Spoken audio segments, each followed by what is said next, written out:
Le blé est, après le riz, la deuxième ou troisième céréale la plus consommée au Sénégal. En 2022, plus de 860 000 tonnes ont été importées pour une enveloppe de 238 milliards de francs CFA. L'inflation causée par la guerre en Ukraine a poussé l'État à intensifier le programme d'expérimentation du blé. Depuis des années, ISRA a fait des recherches sur le blé et d'ailleurs a homologué en 2020 4 variétés de blé tendre et 4 variétés de blé dur.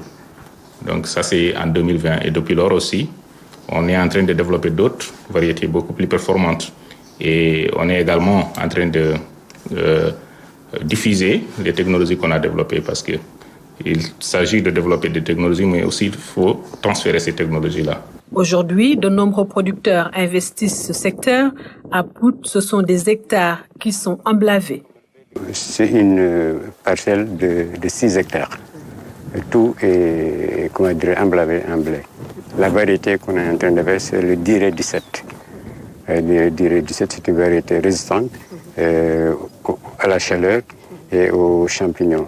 Et puis ça donne le bon rendement. L'année dernière, on a fait à peu près 3 tonnes par hectare. Et cette année aussi, on attend plus que ça. Ces producteurs sont en partie accompagnés par l'ISRA pour l'acquisition de semences. On a signé un contrat avec un boulanger de la place qui a acheté la production de l'année dernière. Mais pour cette année, c'est l'État qui nous a donné une partie de la semence.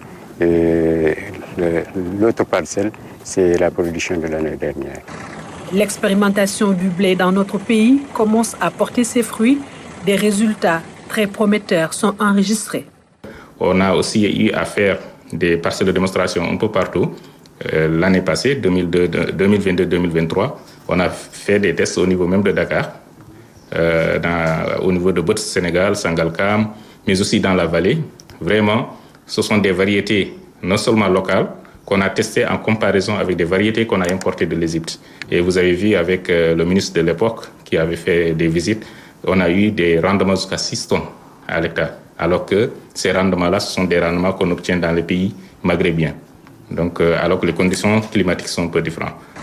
Ces rendements obtenus prouvent que le Sénégal a la possibilité de cultiver du blé irrigué. Produire du blé sur une large échelle pourrait réduire drastiquement la dépendance aux importations. Cette année, lors du programme agricole, en tout cas dans le sud, on prévoit en tout cas d'aller sur 500 hectares de blé. Et je pense que dans la vallée du fleuve, je pense qu'on est à peu près à plus de 2000 hectares. Cette année, lors du programme agricole, en tout cas dans le sud, on prévoit en tout cas d'aller sur 500 hectares de blé. Et je pense que dans la vallée du fleuve, je pense qu'on est à peu près à plus de 2000 hectares. La disponibilité de l'eau, des semences et de moyens, autant de sollicitations des producteurs. Ils demandent plus d'accompagnement de l'État pour assurer une bonne partie de la production et d'ici quelques années, atteindre l'autosuffisance en blé.